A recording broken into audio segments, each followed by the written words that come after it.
and for leaders and those they lead in times of crisis. And so for those who don't know me, you might have heard, as Dr. Douglas spoke about it, that I'm Dr. Marcia Thomas. I'm a Christian leadership consultant, life and career coach. And I have 2 books that might interest you.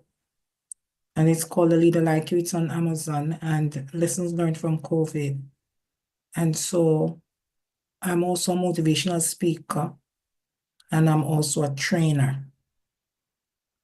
And I help persons also as a curriculum and instruction specialist with classes, private classes, tutoring, and also support to complete their dissertation. So I edit their dissertation and help them to refine their research topic and their methodology. So that's it for me. Now, why is this topic so important? I want to ask a question that would niggle some persons here. And my question is, are you a leader that everybody runs to, but you have no one to run to? Whether you're a young leader or you're an experienced leader, are you that leader that everybody runs to, but you have no one to run to?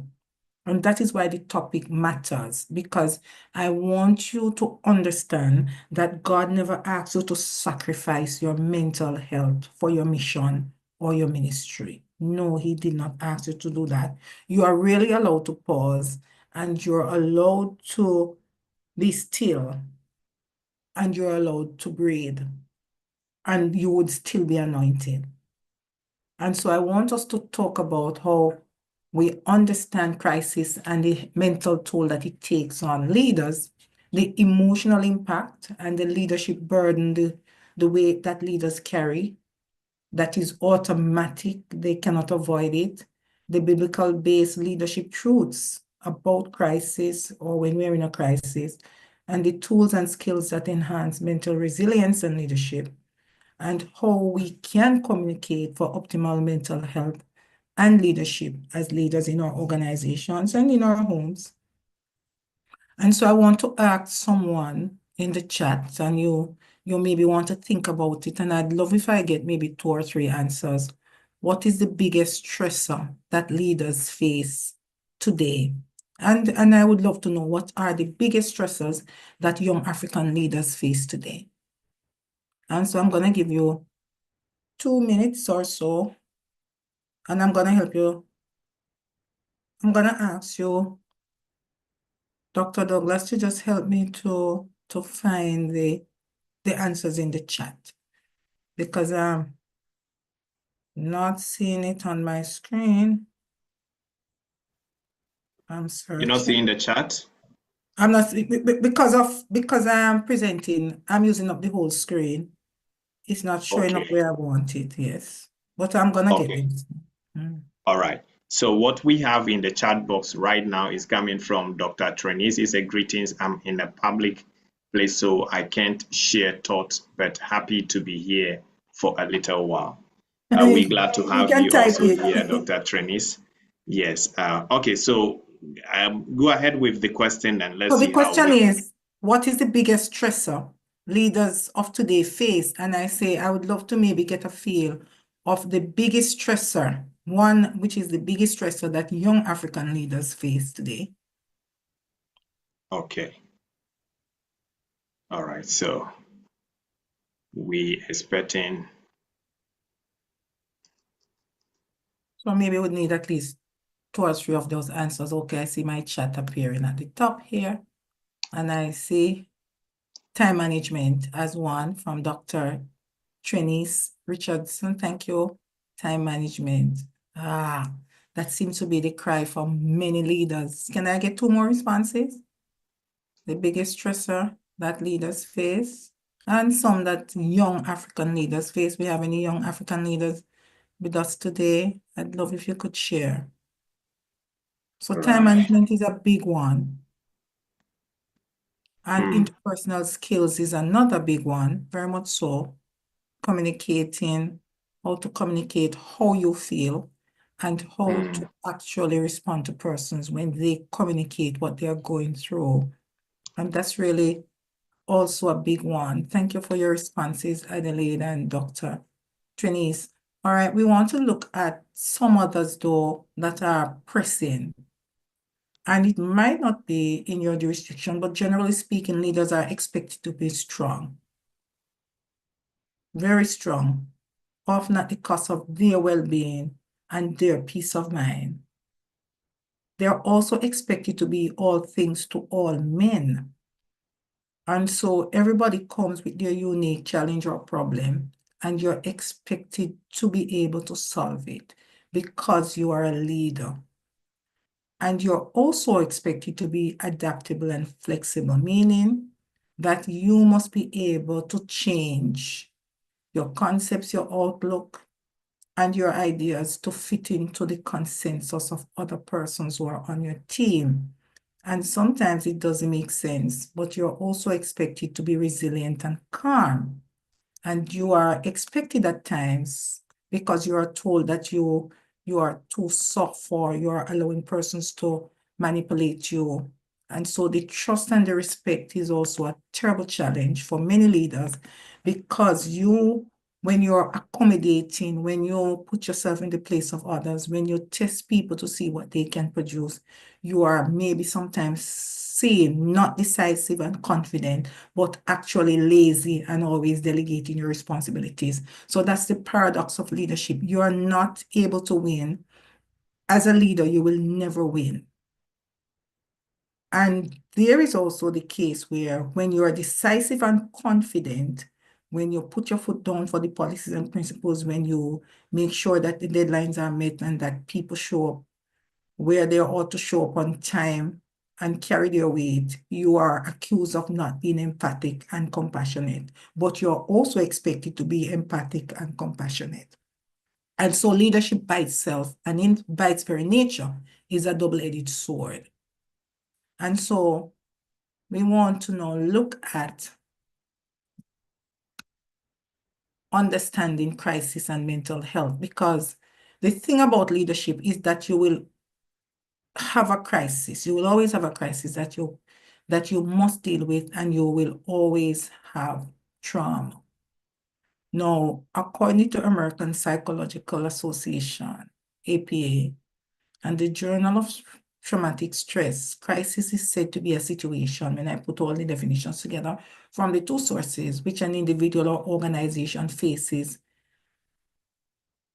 or it is an unexpected threat or challenge that requires your immediate attention or your urgent decision making.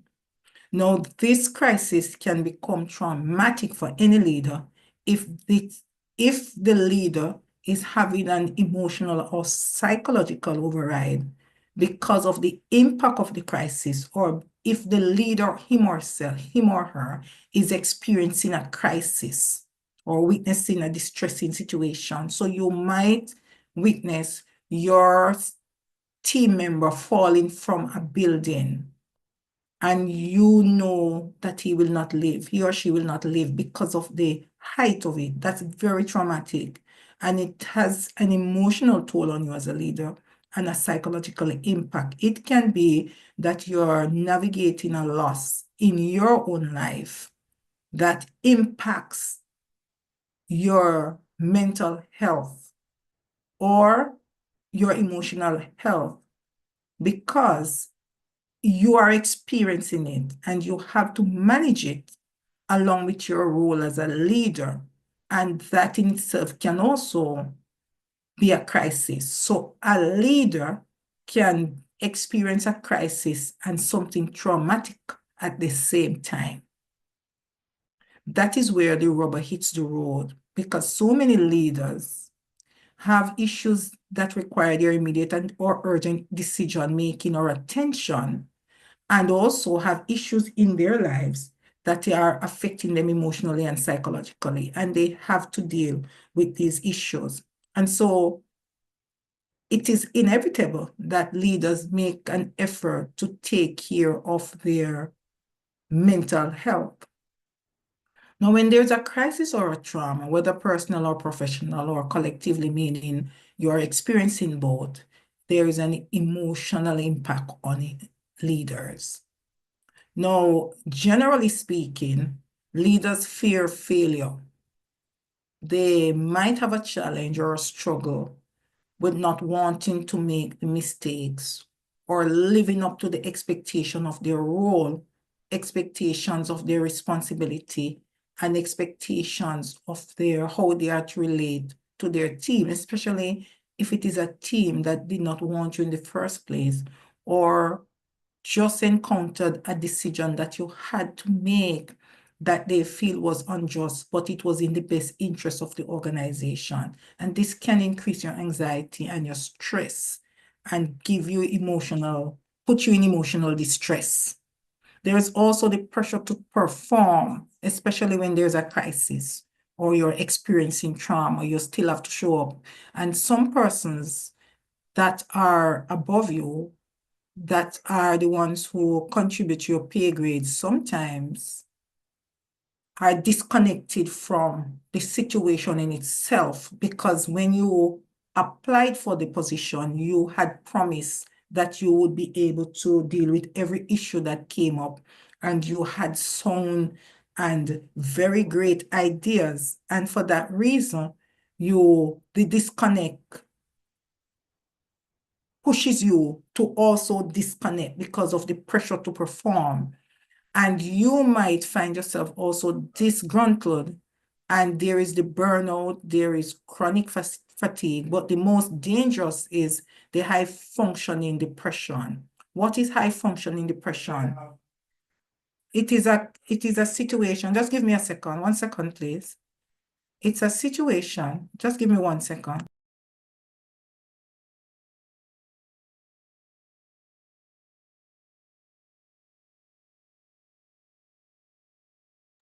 I'm sorry about that. All right, so the high functioning depression is where someone, a leader, an individual, which it often affects entrepreneurs, business people, leaders in the ministry, in the church, female leaders, and CEOs and presidents. You'll find that these persons operate normally, but they silently struggle with an issue. So they go around smiling, they go around meeting their responsibilities and doing what they are called upon or expected to do, but they struggle silently. And that is dangerous because it can affect them very deeply. And then there's the decision fatigue and impaired leadership. What do I mean? In a crisis, you might be pressured to make decisions all at once, several decisions all at once. And that can make you become very fatigued, distracted. It can lower your performance because you are not able to think through your decisions, and it puts you under certain pressure that impairs your leadership outcomes. You are not at your peak performance. You are not able to account for the deep end of the decision. You are not able to look at the different levels and stages and impact, because you have to be making decisions so quickly and rapidly, and a number of them. And you have to be relying on persons in middle management and around you to give you the data for you to make an informed decisions. And people make mistakes during a crisis. And then there is the big one that leaders face is the loneliness at the top. The loneliness when you make a decision. The loneliness that you feel when you do things for the best of everyone, and you do the best that you can given the circumstances, and you still appear as the villain. And so you feel guilty, or you experience imposter syndrome, or there is a lot of doubts or guilt because you're feeling that the persons are affected with the decisions you're making, and you look if you could have made a different decision. And even though you find that you could not have made the decision, that would be the best decision, and anybody would have taken those actions during this particular crisis or during those crises, you feel some guilt and some doubt, that, and it keeps you up at night. It erodes your confidence. It impacts your self-esteem. It dims your motivation, and it can kill your enthusiasm, because you are finding that you can't be all things to all men. And those who you're relying on to flag you, to support you, themselves are silent critics who rarely stand aloof until you go through it, either for protection of self or because they are in a position where they want to be on both sides. They don't want anybody to really dislike them. They want to be on both sides. And that can be a dangerous and cruel thing.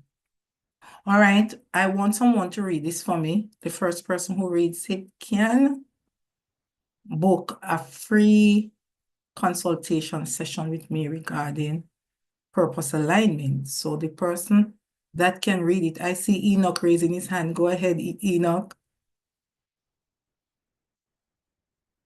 Enoch, are you Yes, here? Enoch, Go just ahead. a minute. I have to unlock you. So, yes. All right. Enoch, go ahead. All right. So, uh, so what's on the board currently is actually not the correct spelling of the words, though, but I can read it. So it says that if you can read this, then you have serious mental issues. Very much so, very much so. So, Enoch, you can either book a strategy session with me, or you can recommend someone that you think is a leader that might want to deal with an alignment of purpose. So, I'll send my calendar to Dr. Douglas. Good. So, you also know that you have serious mental issues. All right. So, we want to talk about No, but this. Doc, let me get it right. Can we go back to that slide? Sure. So you mean if you can read this, then you have serious mental issues. Yes, sir. If you can put the words that you have here together. Yes, if you can look at what he says was not spelled properly, I put numbers there and I put codes. So he actually read it. And he make meaning out of it. Yes, yes. If you can read this, you Okay. have. So he has won a strategy session with me, or he can Okay. recommend someone for the strategy session on purpose alignment. Okay. All right. All right. Enoch, So we'll talk about that. yes, we'll talk about that. Signs of mental health and leadership. We want to make sure that you understand the issues. So if you're moving on normally and you're doing your best and you're being supported in your mind and you are able to carry out your duties and so on, it does not mean that there are no signs of mental health issues. So you need to understand that you can function normally and still have an issue. So if you are constantly exhausted, despite the fact that you're sleeping, then you are suffering from chronic fatigue. And that in itself means that you are not functioning at your A game. You can make mistakes. You can have blurred vision. You can end up being very irritable, very snappy, and you can end up making decisions based on your feelings and your ego and not facts. You might also have difficulty focusing or making decisions that you normally make very easily. You normally go through your day and these were simple matters, but they now become very difficult for you. You become very agitated when you have to focus or make these decisions. And so you avoid it and you find that you are now procrastinating. And this might make you become very reactive or withdrawn because persons are now doubting your authority and they are now questioning your decisions because the real fact is you're not at your A game. Simply because you might not be getting enough sleep, you might be fearing the failure that we spoke about at the beginning. The pressure might just be on you. And so you're not keeping the pace and you're not putting what is important and urgent in perspective because too many persons are coming at you. And so you're not able to do what you're required to do. And that makes you feel that you are losing your grip, and that you are now an imposter, and that there is a lot of self-doubt where you yourself begin to question yourself more than you normally do. And so you sometimes reach a point where you wonder, What is this that I have taken upon myself? What have I done to myself? Is this really what I want or what I need or what I should be doing? Should I just pack it up? Because mental crisis pushes leaders into that wall of questioning and of doubt and of uncertainty, of depression, sorry, and of also defense. It puts you into a defense mode. And sometimes you pull away from your community because everybody seems to be handling themselves. Everybody seems to be up and about. Everybody seems to be very calm and stable and sober. And you seem to be erratic or a little irrational, or you get emotional all the time. And so you tend to isolate and disconnect yourself in an effort to get your bearing, because you now have to make some difficult decisions. And sometimes too, you hide away from the decisions because of the consequences and the risks and challenges that are involved. So that is also a sign that mentally you need to take a pause, because it doesn't mean that you're ill. Mental illness is not mental health. And a mental condition is not mental illness. We want to put those variables out there. So I want you to look now at the leadership burden. And we say part of the leadership burden is that you will always have a crisis to deal with, and you will always have a trauma. It can be personal or it can be professional, depending on the season that you're in. And so you have to identify the season that you're in, and you have to make certain that you balance that season and that you walk through the season. Because you see, as leaders, you carry enormous expectations, and especially in the Caribbean and in the African diaspora and space, the expectations are enormous spiritually, culturally, and economically. And so you have to understand that. And so I want you to help me as we look at that leadership burden of leading, of being there for your team members, for your family, for those who invested in you, for your mentors, and so on. Let's talk about what we have spoken about so much. So I'm going to ask you to talk to me now. An experienced leader who led relief efforts collapsed from stress and dehydration, never sharing he was fasting and grieving a lost friend. What is his challenge?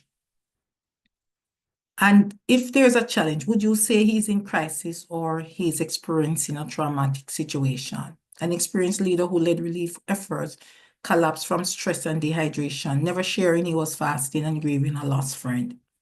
Who wants to talk with me? Would you say he's in a crisis or trauma or both? Or what would you say would be this leader's challenge? Doc, you want to come with the question again? I'm sorry That's the about that. question. So we are saying it's on the screen, an experienced leader who led relief efforts collapsed from stress and dehydration, never sharing he was fasting and grieving a lost friend. So I'm asking, is he experiencing a crisis or trauma or both? And what is his challenge, really? So I I will want you say to go ahead. he is facing a challenge. And, you know, challenge will drive to trauma, definitely. So that becomes the foundation for trauma, because it begins with the challenge. And the challenges that you cannot handle will drive you into trauma. So it is both, but the What is the basic, real challenge? What's the real challenge that this leader is having? what are, The real challenge. So yeah, the so you, challenge has led into a crisis because he has collapsed.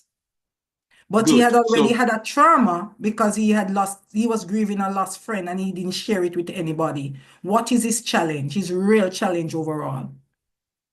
yeah, so you did mention about, when you talk about emotional impact, you did talk about you as the leader not even connecting with your workers or your followers, or maybe communicating properly with them. So they are not on the same page with you. That in itself is one challenge. Yeah. Another challenge is the society also not falling in line with what you are doing. It is another challenge. Focus on Another his immediate challenge, challenge, but the collapse.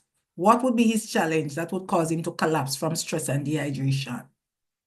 his immediate challenge to collapse will be his confidence because he need to believe in himself. The moment you lost confidence in yourself, that is the end of it. You're losing everything. So So he was fasting irrespective, and grieving. He was fasting and grieving a lost friend. So what, how did he lose confidence? He was fasting and grieving a lost friend. He was working very hard, leading the efforts, carrying out his duty, but he collapsed from stress and dehydration. And included in that is that he was fasting and grieving a lost friend. So are we putting it in the framework of self-care was his greatest challenge, lack of self-care? yeah, self-care could be part of it, but I will leave that aspect to Lack, somebody else to lack of also take care self-care of. and I confidence. Yes.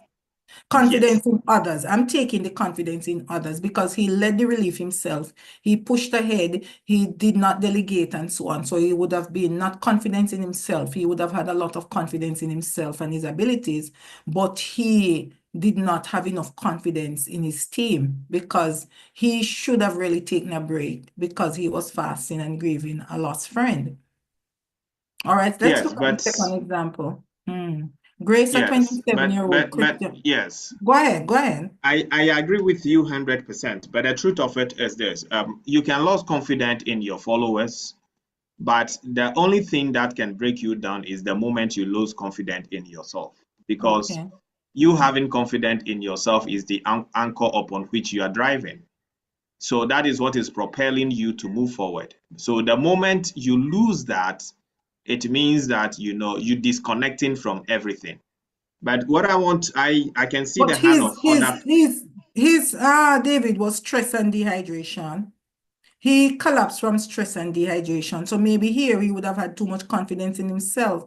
He did not stop to think that he was human and that he was in fact grieving and he should have really taken some time out and delegated because he really collapsed from stress and dehydration. So the trust issue and respect that somebody mentioned earlier seemed to have been a driving force there because there was not enough trust in his team and he did not respect their abilities enough to pass on the burden until he got over his grief.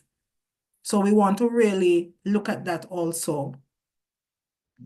You want to That say in something another before I go to the sense, next? All right, so let's that go in to the another next. sense, I'm Yes. sorry about that. That in No, go another ahead. sense is also self-care. Self-care. Yes. Yeah, Yeah, irrespective of what, you also have to take good care of yourself. very much so. Yes, before everything, you come first. Because Very much so. the moment you pass on today, there is another person to take over. No matter what, if you pass on today, there are people ever ready to take over. In So what you seconds. need to think, In yes, seconds. I want to it's make it second, clear. In yes, seconds. yes. So you can't kill yourself For for yourself. wanting of word. You can't. It's good to sacrifice, but there is a limit to it.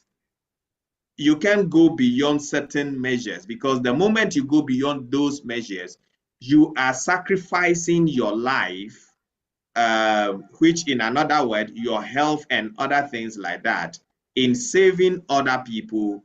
And even those people are not seeing the value of what you are doing. So at the end of the day, it is just as Jesus Christ will put it, that you have cast out demons in my name and you have done so many things, but I don't know you.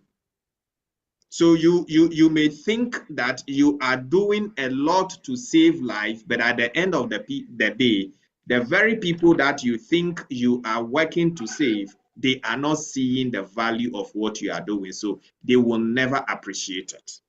I And that totally agree. can be damaging to your life in a way that you may, at the end of the day, you may have health issues and other things, can come by it because all that drive to you having a sleepless night, not even, taking proper care of yourself by eating well and other things like that. So it has its own weight that it will bring on you if you are not very careful.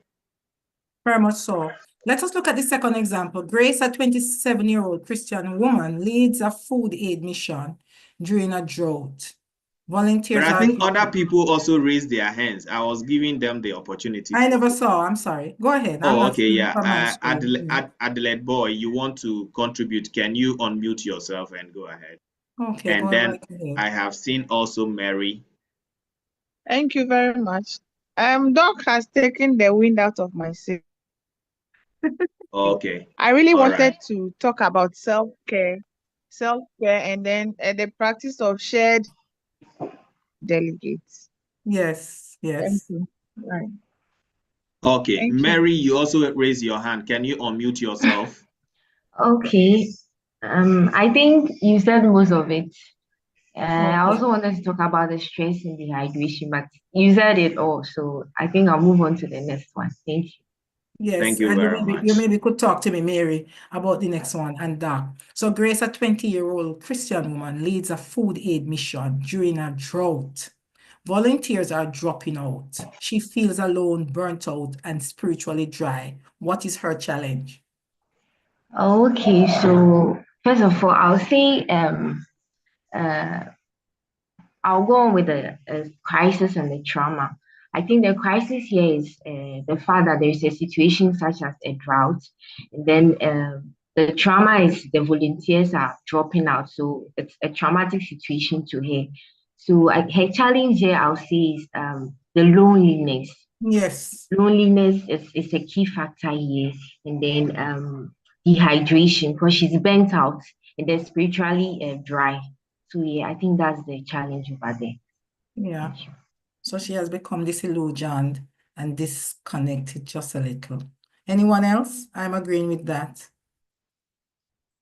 All right, so the question I want to ask now, what are the practical steps each of them could take to care for him or herself? So what could Grace do, and what could that experienced leader do, which would have been much older than Grace, without abandoning their mission? So we want at least 3 things that they could do, 3 steps, the practical 3 steps that they could take to take care of him or herself without abandoning their mission. Or as a leader, what would your 3 first step be? So we can get that answer from persons right there.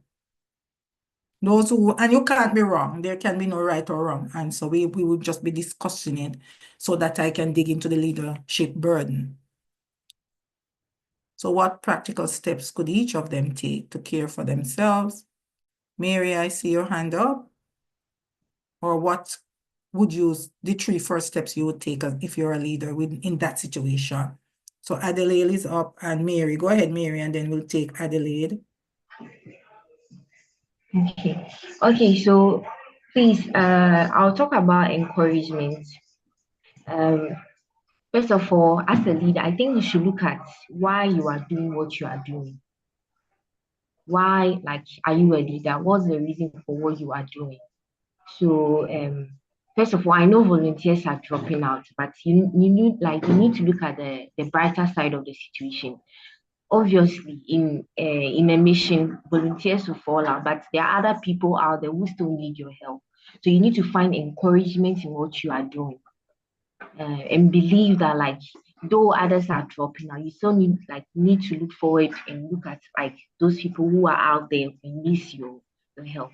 So for now, I'll say only one. That's what's on my mind at the moment. So So you're looking that you would take a hard look at your why and not your what, and you would look at the support group, and you would also look at those who are depending on you, even though they are persons who are falling out. Very good. Delane, your hand. Thank you very much. I have here the first thing to do is about self-care and then planning out your activities. When you finish planning, you should delegate. Very much so. I have a fourth one, which is communication. Yeah. Communicating with your team members and sometimes ensuring that you stay connected with them you reflect along, you move along with them. You don't carry it all alone. Normally in a group, though some people will drop, naturally God sends people who will be willing to help you along, one or two people. So you shouldn't carry it all alone. Have the confidence in people and stay connected with the team as you move along. Thank you. Very good. Thank you so much. And so you have hit the leadership burden on the head. The leadership that burden that most leaders have is the overwhelming forces of their risks and their roles and their responsibilities. Because sometimes we mistake our role with our purpose. And when all of that is lost, we realize that we really had nothing.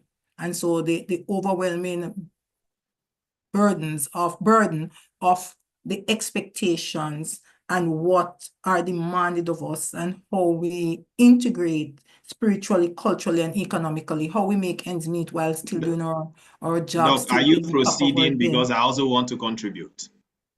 Yes, I'm just pulling it together and then you can contribute. Okay. I'm just pulling what they have said together.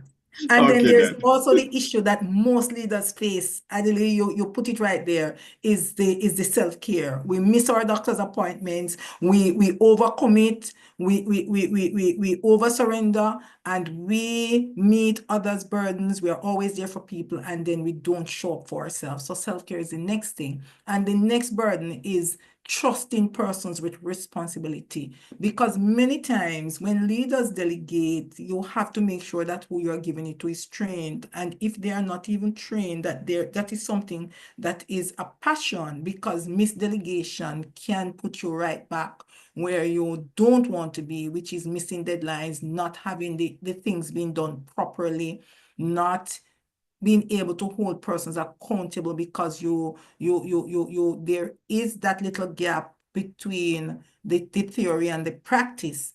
And so those are some of the burdens that leaders carry. And it's very important that we remember that, because sometimes you have to work with what you have been given.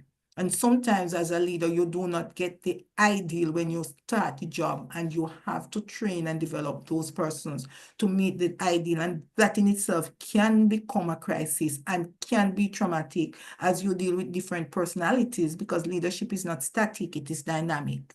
So you have looked at the four key burdens that leaders carry, whether they want to carry it or not. Their roles and responsibilities, that becomes overwhelming because you're all things to all men, and the expectations are so high to perform, and the pressure to make decisions under stress, the lack of consensus, that sometimes attend these decisions during a crisis, and the personal challenges that you yourself have that are traumatic in themselves also, that you have to face while you're helping persons through their crisis and through their trauma as a leader. All right, let's hear from you, Dr. D, and then Enoch. Thank you very Okay, much. let me take Adelaide first, because she might be expanding a point. Go ahead, Miss. Okay. All right. Adelaide, you can unmute yourself. Her hand was up, but maybe it was up all along. All right. Thank you very much. Indeed, I have one last thing to add up. You have to motivate your teammates, either by words of encouragement, any form of motivation for them to realize that you appreciate their input of work. Looking at the situation where people are dropping out. So motivation is key when you have a team working with you. Very much Thank you. so. And sometimes too, Adelaide, you have made a good point, and sometimes we misunderstand motivation, because sometimes we think people want money in the motivation, when what they really want is what you're saying, to feel valued and respected. And there are some persons who want responsibility, but you give them respect, and you show them that you value them, but they really don't care about that. So they still end up being disgruntled because they want responsibility. They want to be able to take charge and lead a pack. They don't want to be a part of the team. They want to be the team leader. And there is also the issue where there are some persons who don't want to be the team leader, and they don't want the respect and so on. They want the economical benefit, promotion, raise my pay, and so on. So we don't want to misunderstand motivation. When we are moving, we want to look at what motivates the different people in our organization, and we want to allocate the motivation accordingly. All right, let's hear from you, Enoch. All right, so I was thinking of this point also in these two cases. I think we can equally consult other people, because in as much as you are a leader, doesn't mean that you have all the brain, you have all solutions to all problems. So people are there who are much experienced or probably have gone through this thing, and then they could equally give it a guideline on how to go about it. In the case where people are dropping out and then because of that she feel lonely and then she burst out, she could have equally consult other people who were also in that same sector and then find out, in this case, how did you go about it? How did you overcome this challenge? And also with the first case where it was grieving because of the loss of friend, at the same time was fasting, and because of that he collapsed out of stress and then dehydration. He could have equally asked people or consult other people that how did you came out of this challenge. So I think consultation in this crisis is also a key point here that we have to consider. Very much so. Let's hear from you, Dr. D. Thank you very much for giving me the last bite of it. So I agree with everything that everybody is saying. The motivation, very important. Understanding your why, very important. Communication, very important. Delegation, very important. But this is what I want to say. Motivation, working with people and wanting to motivate the people. It's different thing motivating people who understand why they are where they are and doing what they are doing, and you are motivating or encouraging them to do more. So, and it is different that people are with you, are working with you, but are not for you. And so they are on your team and they are working, but they are looking somewhere else. And they are thinking about something else. So your platform is just like a stepping stone. So no matter what you do, you can never satisfy them. And so you can motivate them with anything that you want to motivate them with. You can never satisfy them. They are looking somewhere else. The moment there is an opportunity, they will fly away. So that is a different thing. So if you want to motivate your followers or your workers, fine, it is good. But it is also good for you to know who are the people that you have on your team. What is their commitment level to what you are doing? Productivity, very, very much important. If they are not contributing in the basic level, it's good. You can motivate them, but that motivation at the end of the day will never amount to anything. Then, understanding your why. It is good for you as a leader to understand your why. And then it is a different thing for the followers also to understand their why. Why are they with you? Why are they working with you? Why are they on your team? What are they there to contribute? What values are they adding? If they also don't understand this why, you, the leader, understanding your why, you can do everything that you want to do. But the followers, if they don't understand the why, they are with you, but they are just following you. They are picking nothing. So that also goes with the leader and the follower. And delegation, you can delegate people, but if you don't delegate them in the right environment, they still cannot contribute anything positive. So you can delegate people, you can assign them and ask them to do, and then you come back to them again and they say they don't know what to do. And they'll be looking at your face. What do I need to do? You can communicate, you can say anything, you can try everything. If they are not in the right environment, you might not get any positive result. Now, what do you need to do to take care of yourself as a leader? Very important. We're going to talk about that much more going further. Yeah, so I'm now coming to my contribution. I only try to touch base on what my other colleagues has already said. As a leader, the most important thing you need to do to help yourself and to help your mental health is try to take time out sometimes. Taking time out, speak to yourself. consult yourself. Consulting yourself, you are talking to God. Mhm. God is the best person or best friend that you can have that can tell you what is right, which way to go, which way not to go. Can we And develop the that as we Bible, go a little further? Let's develop that because those points are coming out. So let's develop them as we go a little further. And I oh, so love I'm this. not trying to take the fish out of your I'm mouth. Okay. sure. I love this. I love this very much. And I want us to develop it as we go further. So as we talk about the leadership burden, we want to sum up now that we are talking about the burden of trust. If you trust your groups, they would not be the volunteers would not be, you would not feel alone, burnt out, and spiritually dry because you would be properly delegating. The burden of motivation. If you are able to motivate and trust persons, then you would be sharing vulnerability. You would be telling persons you're not okay when you're not okay. Okay, so the leadership burden of motivation and the burden of trust that we have to bear on persons, and then the burden of identifying, living, and understanding your why, and then there's the burden of team, of getting your team in a cohesive way to carry out the vision and mission of your organization. So we want to talk about biblical leaders now who faced a crisis. Moses felt overwhelmed leading Israel. Why was that? Because the burden of motivation was on him heavily. No matter what he did, he couldn't please these people. And they wanted to go back to Egypt where they had suffered because of a little stress and because of the drought in the wilderness and because they did not have the comfort that they had. And so Moses as a leader felt overwhelmed because his leadership burden was more on the motivation, keeping those persons committed and focused and intentional on leaving Israel. And then Elijah's burden was also the pressure, the expectations of what was required of him. And so he had to flee to the wilderness, and he became very depressed after Jezebel's threats. And so that was the pressure to make the decisions that he needed to make, the burden of proof and the burden of just doing what was required, making the decisions, and the fear of failure.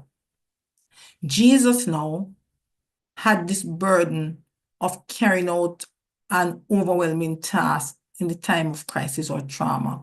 And that was that he was to die for persons who never knew him, who didn't love him, who didn't appreciate him, who was actually harassing him, and who plotted his death and put him on that cross. And when he realized the burden and felt the loneliness was his greatest burden, the burden of loneliness as a leader, he wept, he withdrew, and he felt anguish. And so the loneliness was proven because when he was praying to try to overcome it, he had to say to his disciples, couldn't you just lay up with me just a little longer, just for a little while?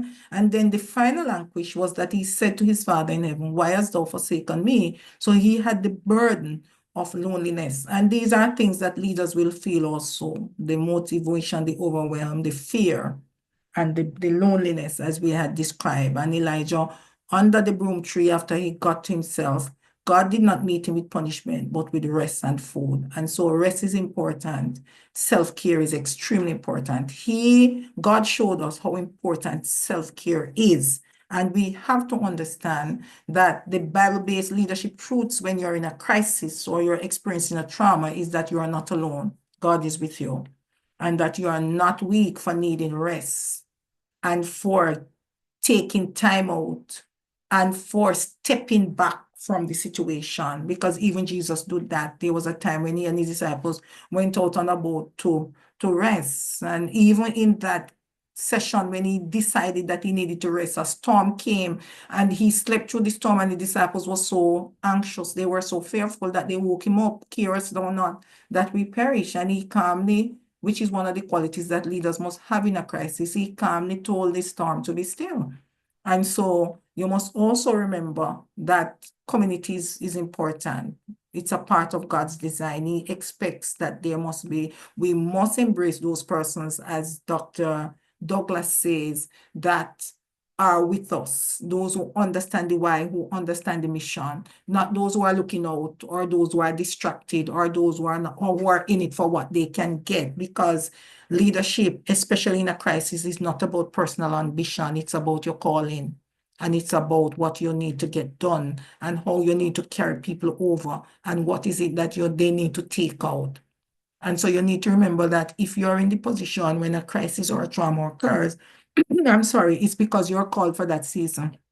You're at the right place at the right time. You were called to that role and responsibility for such a time as that to carry out a particular role and purpose. So you must, as Dr. Douglas said before, you must believe in yourself and you must trust yourself and you must trust God's leading, because the reality is mental resilience is a spiritual warfare. And it's a war between your mind and your spirit and the forces that are out there. So you want to understand that you cannot pour from an empty cup. Mindset matters. So you have to train your mind to see the good in everything. Now you also have to understand that your health, your mental health and your mindset are intricately connected. It's like a garden. Your mind is like that garden, and if you plant positive thoughts, encouragement, if you look at the bright side, and if you look at the lessons and the opportunities, then you're really planting your rose, your violet, you're planting all of those things. They are coming together to bloom, your sunflowers and so on. But if you keep saying I can't, if you keep looking at the negative, if you keep feeling burnt out, if you keep just feeling demotivated and so on, then you would just be joking weeds. You would be sticking weeds in that garden. And so the strong mindset is really the foundation of your mental health. It gives you stability and it supports you during a crisis. Now, according to the World Health Organization, it says our mindset influences neural pathways, shape our mental health.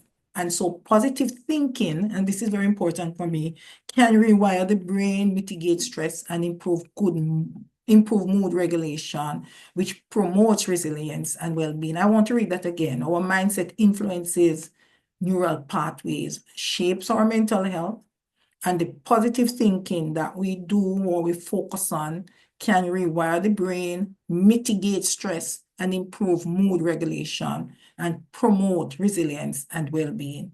And that is very important in a crisis. So what are some strategies now for mental well-being and resilient leadership? Emotional intelligence is one of those. We must know how we trigger people, and we must know what triggers us.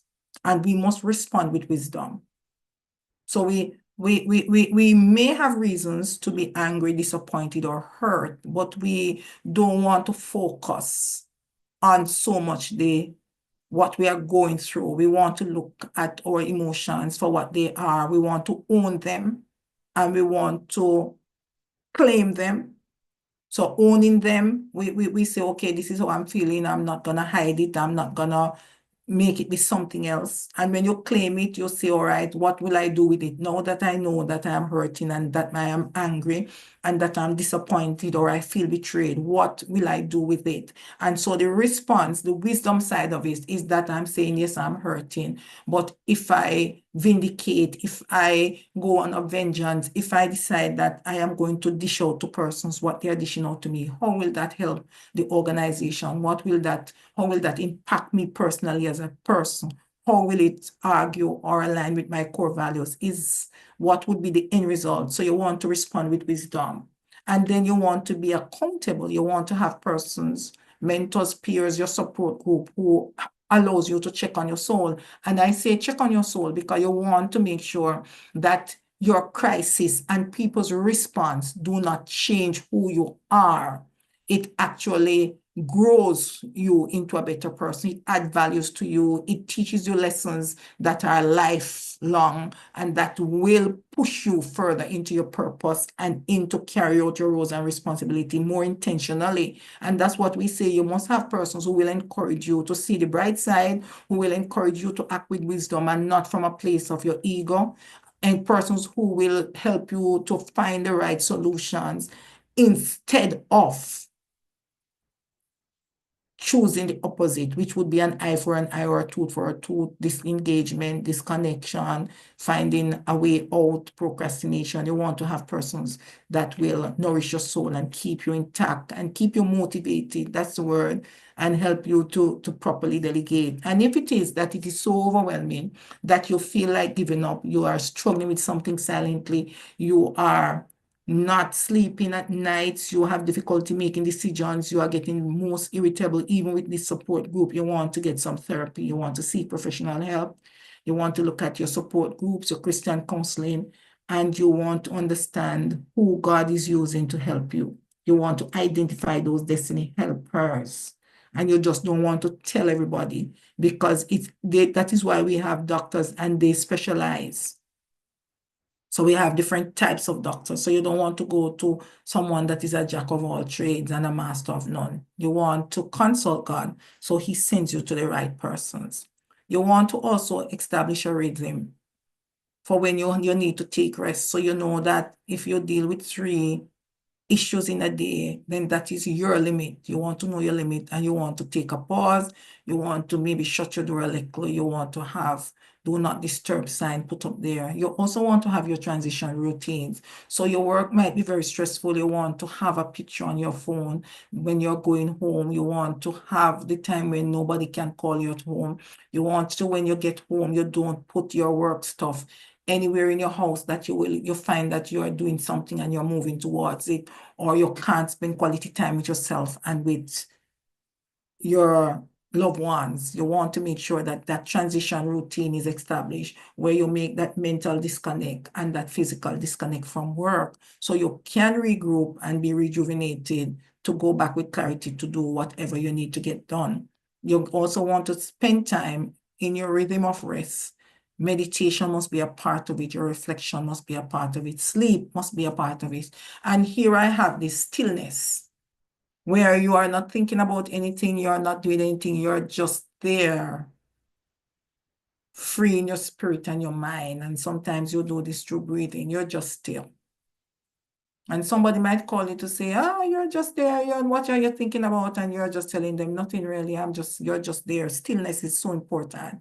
And the pause, the intentional pause is also important. You must also be flexible and adaptable in the sense of you must be able to accept those things that you can't change. I want to put it right there. The flexibility and adaptability is not that you change yourself for others, is that you accept the things you cannot change and you start to do the things that you can, one small step at a time. You use the expertise that you have, the knowledge that you have. You look at who you can call on and who have the strategic knowledge and can help you to make the strategic actions so that you are able to solve the problem. And then you must look at the lessons you have learned. You must look at what it is that is there, and you want to be able to train persons so that this crisis does not occur again, and do all in your power to get persons to be developed and to understand the nature of it, the preventative measures, and how they can contribute to the solution. And so the question I want to ask, as a leader or an aspiring leader, so far you have looked at your rhythms, your rest, your transition routines, your meditation, and so on, being flexible and adapting the things you can't change, training and development, you're looking at delegation, and so on. Which of these tools do you want to apply this week? That's the question I want you to answer, whether privately or publicly. So you want to look at which of those you would want to apply this week. And we see that there are some messages here that says, okay, good. So we want to move very, very quickly. All right. So we are going now to the final aspect of it. And so we're going to the final aspect of it. My screen is not moving, but we want to go to communication for optimal mental health and leadership. And so healthy leadership starts with healthy conversations with God, with yourself, and with others. So what are the 3 levels of strategic communication, self-talk? You want to journal your thoughts, your prayers, and your emotions. You want to practice self-compassion. over self-criticism. You want to replace I'm overwhelmed with I'm growing and I'm learning. And you want to train your mind to think those thoughts. Then you want to have this dialogue with God. You want to be honest with your emotions. Just as Jesus cried and David lamented, you want to say how you're feeling at a particular time. You don't want to spiritualize your pain. You want to surrender it. And you want to use prayer as a mental reset, not just a ritual. So you want to really cast all your cares upon God and listen for his answers. And then you want to be open with others and very authentic in your connection. So you want to speak up when you're overwhelmed. You want to be able to say to someone, I'm not okay, instead of isolating yourself. And you want to create those safe spaces in your team or your ministry for others to be able to say to you, I'm overwhelmed, I'm not handling this, I'm not doing well, I need your support, I need your help. You want to be able to ask for help and allow persons that room also to ask for help without feeling vulnerable, attacked, or judged or criticized. And you want to be able to listen to what you are hearing from others, listen to what you're hearing from yourself, and listen to what God is telling you. And you want to be fair and just and ethical and human in how you deal with persons who are experiencing a crisis or a trauma, and how you deal with a crisis and trauma for yourself. So we want to be able to do that. So we want to end by you building your mental resilience plan. So which level of communication do you need to improve the most is what you want to answer. Is it with self, with God, or others? And then you want to build your mental resilience plan. You want to say, I will stop after this session, whatever you will stop doing. If it is that you want to stop ignoring your limits, stop ignoring your doctor's appointment and so on, you want to start scheduling your rest and saying no, setting your boundaries, and you will ask for help when you need it or support. And so that is it. Key takeaway is, what is the one truth from today that I will hold onto in hard times? You need to remember also that strong souls are not built in ease, but through surrender. So you want to take action, you want to lead through your service, and you want to move on next to get the help and support that you need. Thank you so much for listening. Thank you very much, Doc. This is a thought-provoking presentation, very interactive. I love the way you went about it, getting us involved. And yeah, so this has taken a different turn as to what we normally do, that we have to ask questions or answers, contribute at the end of the program. But then you find a way to carry us along, and we contribute along with you and stuff like that. I don't know if somebody still have any question that you want to ask. So we'll give some few times that you can do that contribution you want to make. But I know we have with us here, he is our father.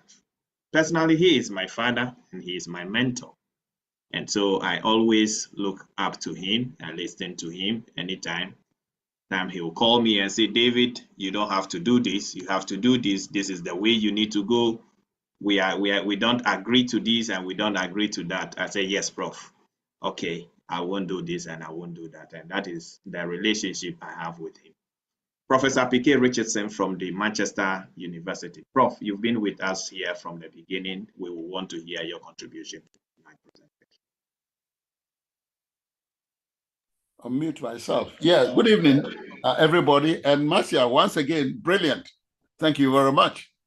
I picked up a few things which I'm going to put under my belt. But let me make a contribution. As you know, leadership is my area, and written books and taught leadership in all over the world. You see, even in normal times, effective leadership can be very stressful. But as you said, in crisis situations, the challenges can be significant and impact a leader's mental health, which you eloquently projected, often leading to higher stress, anxiety, even burnout. And the pressure to make quick decisions, maintain control, provide reassurance and reassurance as well, it can take a full toll on a leader's emotional and physical well-being. The high stakes and uncertainty can lead to chronic stress affecting decision-making. Leaders may feel alone in their responsibilities, which can lead to irritability and strained relationships. The demands of crisis management often disrupt sleep, impairing cognitive function and emotional regulation. Unmanaged stress can result in anger and irritability, reducing trust, confidence among team members. I chair the board of directors of a company, UK-based company that builds electrical substations, huge substations. These are multi-million-dollar projects in Ghana. And we've imported over £5 million worth of goods for some of the projects we're going to build. And there's some stupid thing that has happened at the port in Ghana. Over 1,000 containers. You know, these huge containers have gone missing at the port in Ghana. And people don't know where they are. A politician says they're there. Another says they're here. This one is in charge. This one is responsible. And we've got stuff in some of these containers meant for our project in Ghana. £5 million, which is about what, $6 million. So as chairman of the board, you can imagine how I feel when you get into such a crisis. And you feel so much pressure on you. How are you going to get these things to be able to do your project? So then you do look for mitigation strategies, as a lot of which you have outlined. One important area is self-care. You need to prioritize sleep and healthy eating in order to maintain physical and mental resilience, because otherwise you don't even go to bed. You can't fall asleep, which may have serious consequences for your health. And emotional regulation. You have to practice mindfulness and breathing exercises to stay grounded and clear-headed. A few times I had to delegate responsibilities to avoid overburdening myself, including diverse perspectives that I need to handle. And then another way is to foster open communication, being transparent with my other board directors and senior people in the company, open communication. And then sometimes a leader may even seek professional guidance from mentors, from coaches, from friends, and so on and so forth. When you're under serious pressure, as a leader, people think that you know it all. But when there's crisis time, you find that you are also in serious trouble. So leadership during such a crisis moment, just as I'm facing, it's much about managing myself, managing the leader, managing himself, as well as guiding others. So you're expected to be able to manage yourself, you keep your cool, while at the same time managing others who are also in a stressful situation. And by focusing on self-awareness and proactive strategies, leaders can not only protect their mental health, but inspire confidence in the others that they lead. So that's what I've been practicing myself, because I cannot do the project in Ghana as long as we don't find these multi-million-pound things in containers. We can't find them where they are. So it puts a lot of pressure. We've actually put so much money in, we cannot even get the staff to do the project and get payment. So when there's a crisis, leadership becomes very, very difficult, more difficult than normal. And the effect on mental health can be very, very devastating. And I'm glad that you have come up with all these strategies. I made some notes. I know a lot about these things, but Marcia, I can assure you I made some notes. So thank you very much. Thank you very much, Prof. Very sorry to know about what you're going through currently. That is a national issue, but we're praying with you as a son and as followers. We pray, and I think we will talk behind the scene. So we all know what is happening there. We don't know. That's right. Thank you very much, Marcia. Once again, you heard me. Thank you.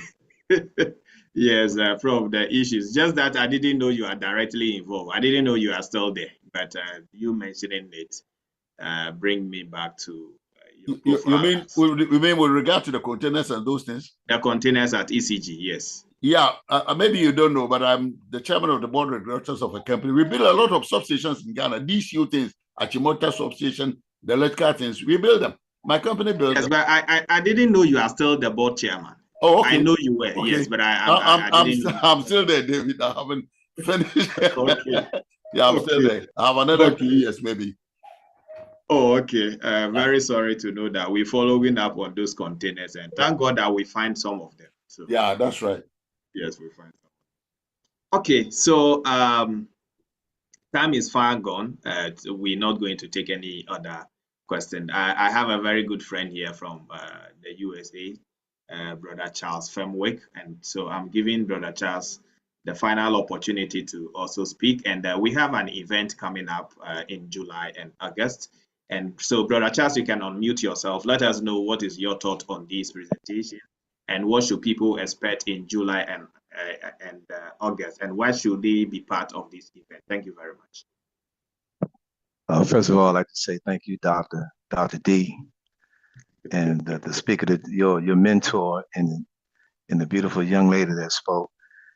Mental health is a universal thing, and with me being in Washington, D.C., can you imagine?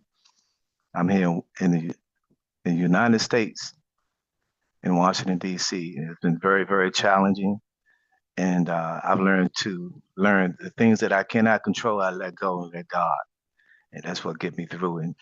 And knowing you, Dr. D, since I've been knowing you, we never met in person. We've been speaking on the phone for maybe 6 months, 7 months. And we've been encouraging one another and inspiring one another on this goal that we have in July, the Agritor Art Development Global Leadership Awards. That's gonna be in July, starting July 29th, right, Doc? Yes, July 29th. 29th to August Yes, 8th. to August, yes, 9th, August 9th. August 9th. Yes. It's gonna be awesome. I encourage everyone that this is a historical event. Talk to Dr. David about it. I would say if you can attend. We have some celebrities coming. We have some other people coming, and it just could be an awesome piece. And also having other nationalities in other countries. Like one, she's a filmmaker, Rima Kapani. She's gonna be attending her and her group. And it's just gonna be awesome. And I think it's time for a change. It's time to bring balance to the earth, and it's gonna take us to do it. And prayer doesn't matter. I would say all faith. We invite all faith to come and be a part of this journey, to be a part of this epic opportunity to come together in July in Ghana, to back to the motherland. So I'm excited, and I'm excited of all the leaders that you've been having since I've been knowing you, Doc. Very vital things that we need to discuss, and we have to be there for each other. And a family that prays together stays together. Thank you for this opportunity, this platform to allow me to speak. And everyone be blessed.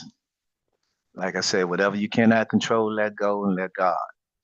The things we can't control, we control that. But stay connected. I would say in these days and times, we really have to surrender our all to God and anchor ourselves in God more than ever before. Thank you, Doc. Thank you very much, Brother Charles. That is my brother from another mother. That's how we relate to each other.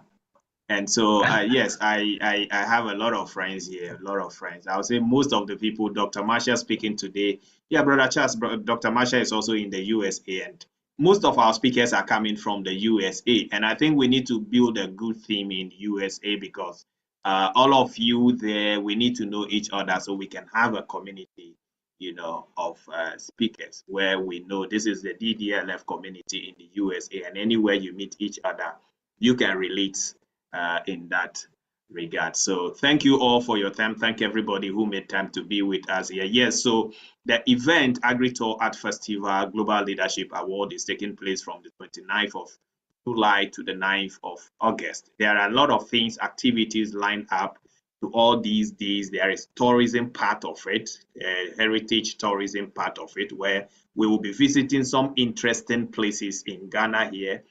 We are expecting the diaspora to be here with us. Brother Charles is one of them. He is one of the promoters in the USA. We are expecting those of you who has heard of Muhammad Ali, but you haven't seen the wife before. Dr. Kalila Camacho Ali, who is the wife of Muhammad Ali, will be here with us. We're having some first ladies also coming in.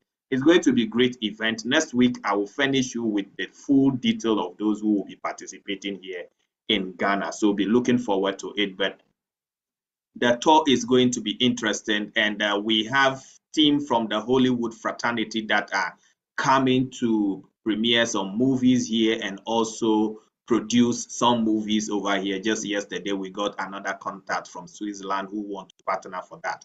And so the team keep building up and the network keep widening up. And so if you are here in Ghana and you are listening to me now, you will want to contact us, reach out to us, be part of this. It's going to be mega. This will be one of the epic programs that this organization has ever hosted. So be part of it.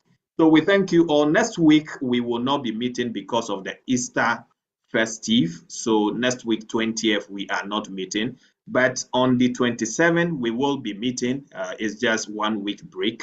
We will be meeting. And our speaker for next week will be Dr. Trinice Richardson.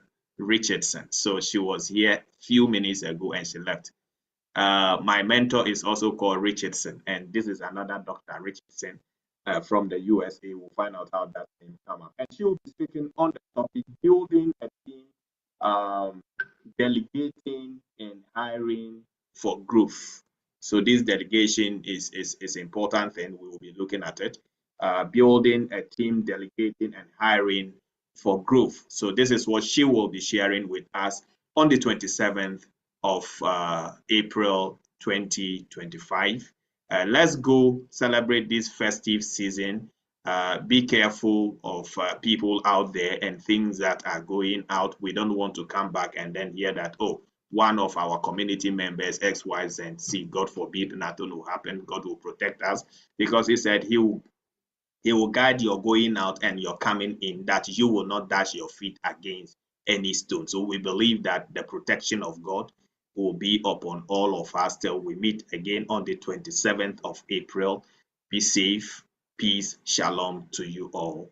Thank you for your time. Bye-bye.